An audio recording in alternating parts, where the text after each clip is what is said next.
서울의 한적한 동네에 위치한 한 아파트 단지에는 흉흉한 소문이 돌고 있었습니다. 그 아파트 13층은 아무도 살지 않는 유령층이라는 것이었습니다. 이곳 주민들은 13층에서는 이상한 소리가 난다거나 엘리베이터가 누르지도 않았는데 13층에 멈춘다는 이야기를 자주 들었습니다. 한밤중에 13층 복도를 걸어가면 차가운 바람이 불어오고 누군가 나를 지켜보는 듯한 소름 끼치는 느낌을 받는다고도 했습니다. 이 아파트에 새로 이사온 정민은 처음에는 이런 소문을 믿지 않았습니다. 그저 재미로 만들어진 이야기겠지라는 생각이었죠. 하지만 시간이 지날수록 이상한 일들이 점점 그에게 다가왔습니다. 정민이 이사 온 지 한 달쯤 되었을 때 그는 지하 주차장에서 물건을 가지러 엘리베이터를 탔습니다. 그는 자신의 층인 9층을 눌렀지만 엘리베이터는 멈추지 않고 13층으로 올라갔습니다. 아무도 버튼을 누르지 않았기 때문에 그는 조금 당황했지만 고장일 수 있겠다 생각했습니다. 엘리베이터 문이 열렸을 때 그는 본능적으로 문 밖을 바라보았습니다. 13층 복도는 희미한 조명 아래 어둡고 으스스해 보였습니다. 그 순간 복도 끝에 누군가가 있는 듯한 실루엣이 보였습니다. 그는 두려운 마음에 문을 닫고 싶었지만 이상하게도 문은 한참 동안 닫히지 않았습니다.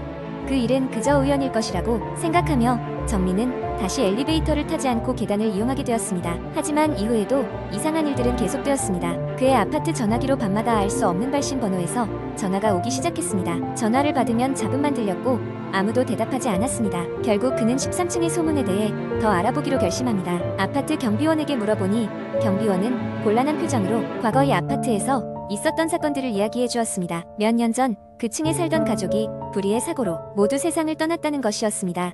이후로 그 층은 비어 있었다고 했습니다. 정민은 이것이 단순한 미신이 아닌 것 같다는 생각에 직접 13층을 조사하기로 합니다.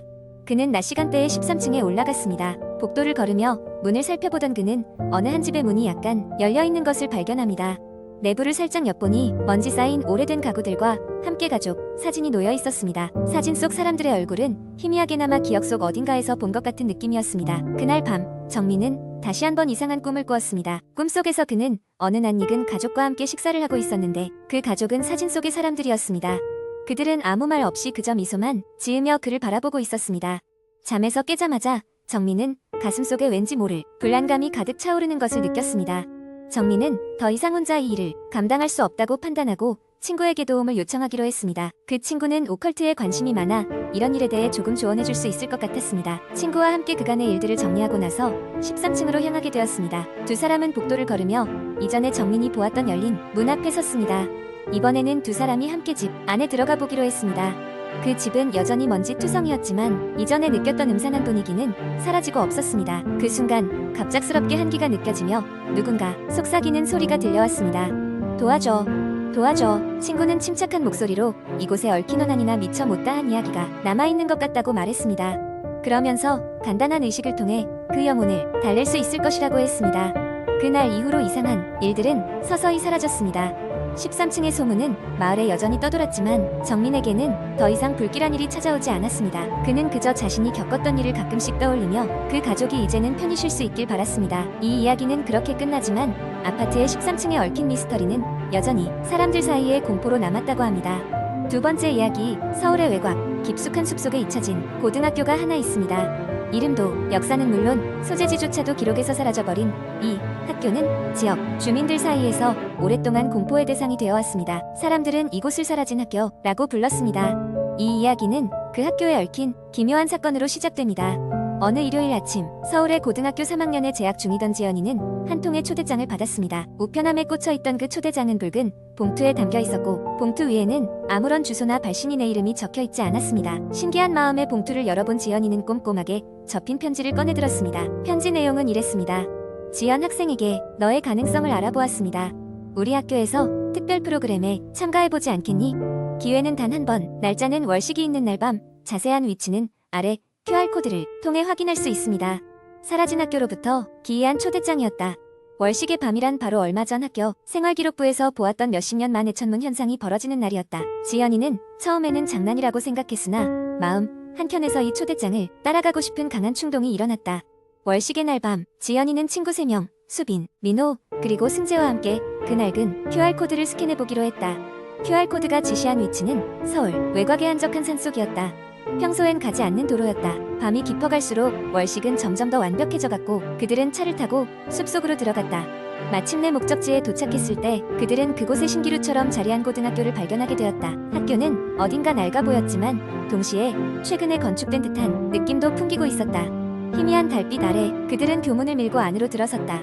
학교는 너무나도 조용했다. 마치 시간을 넘어서 정지해 있는 듯한 느낌이 들었다. 교실 하나하나를 지나칠 때마다 이상한 소리가 들려왔다. 아이들이 웃는 소리, 끔찍한 울음소리, 그리고 무언가 긁히는 소리. 지연과 친구들은 점점 더 깊숙이 학교 안으로 들어갔다. 갑자기 그들 앞에 오래된 학교 강당 문이 모습을 드러냈다. 문을 열고 들어서자 강당엔 교복을 입은 학생들이 앉아 있었다. 그들은 무표정한 얼굴로 정면을 응시하고 있었고 이내 무대 위에서 어떤 남자가 등장했다. 여러분, 반갑습니다. 오늘은 특별한 밤입니다. 특별히 초대된 여러분에게 이 학교의 진짜 모습을 보여드리겠습니다. 그 남자가 웃으며 말했다. 그 순간 강당의 불빛이 꺼졌고 다시 켜졌을 때 학생들은 사라지고 그 자리엔 낡고 부서진 책상과 의자만 남아있었다. 지연은 그제야 이 모든 것이 함정임을 깨달았다. 그들은 학교에 갇혀버린 것이다. 지연과 친구들은 필사적으로 학교를 빠져나가려 했지만 문은 모두 잠겨 있었다. 그 사이 이상한 현상들이 계속해서 벌어졌다. 학교 복도에는 발자국 소리가 울려 퍼졌고 벽에는 몇십 년 전 일어난 사건의 신문 기사들이 얽혀 있었으며 그 사건의 피해자들이 바로 그 학교의 학생들이었다는 사실이 밝혀졌다. 지연은 무언가에 이끌리듯 교무실로 향했다. 거기서 낡은 서랍을 열고 오래된 일기장을 발견했다. 일기장에는 그 학교에서 벌어진 기괴한 실험에 대한 기록들이 상세히 적혀 있었다. 실험은 학생들을 대상으로 한 정신 조작 실험이었으며 이로 인해 많은 아이들이 실종되거나 비정상적인 상태에 빠졌다는 내용이었다. 월식이 끝날 즈음 그들은 가까스로 학교를 빠져나올 수 있었다. 지연은 학교를 떠나면서 마지막으로 돌아보았다. 그 순간 학교는 서서히 사라지며 숲속에 감춰졌고 그들이 타고 온 길마저도 어디론가 자취를 감추었다. 한 달 후 지연과 친구들은 모두 다른 도시로 전학 가게 되었고 유일하게 그날 밤에 이야기를 털어놓을 수 없었다. 누구도 그 학교를 찾을 수 없었고 결국 그들은 사라진 학교를 마음속에 묻고 살아가는 수밖에 없었다. 그러나 그들의 머릿속엔 늘 의문이 남아있었다. 그 학교의 초대장은 대체 어디서 온 것이며 그날 그곳에서 일어난 일들은 정말 현실이었는지 아니면 그들만의 환상이었는지 그리고 이 이야기가 또다시 누군가에게 전해진다면 그 학교는 다시 모습을 드러내게 될 것인가. 세 번째 이야기. 어느 여름날 밤 서울의 한 고등학생인 민수는 친구들과 함께 여름방학을 맞아 특별한 추억을 만들기로 결심했습니다. 그들은 도시의 번잡함을 벗어나기로 하고 경기도의 한 작은 마을에 위치한 오래된 폐가로 모험을 떠나기로 했습니다. 이 폐가는 오래전부터 귀신이 나온다는 소문이 돌던 곳이었습니다. 출발 당일 민수와 그의 친구들은 해가 지기 직전에 도착했습니다. 폐가는 축 늘어진 나무들로 둘러싸여 있었고 그 안에선 낡은 벽들과 부서진 가구들만이 간신히 존재감을 드러내고 있었죠. 하지만 친구들 사이에는 긴장감보다는 호기심이 더 큰 상태였습니다. 해가 완전히 저물고 달빛이 주변을 어슴푸레하게 비출 때 그들은 폐가의 중심에 있는 큰 방으로 모였습니다. 그 방엔 오래된 실내등이 있었는데 놀랍게도 불이 켜져 휴대용 랜턴과 함께 분위기를 만들어 주었습니다. 그들은 모닥불을 피우고 이야기를 나누다가 자연스럽게 귀신 이야기를 시작했습니다. 이야기가 무르익을 무렵 방 한 구석에서 갑자기 차가운 바람이 불어와 모닥불이 일렁거렸습니다. 민수는 불안한 시선을 방 안에 던졌고 그 순간 방의 한쪽 구석에서 희미한 형체가 나타나기 시작했습니다. 그것은 점차 명확해지더니 흰옷을 입은 소녀의 모습으로 변했습니다.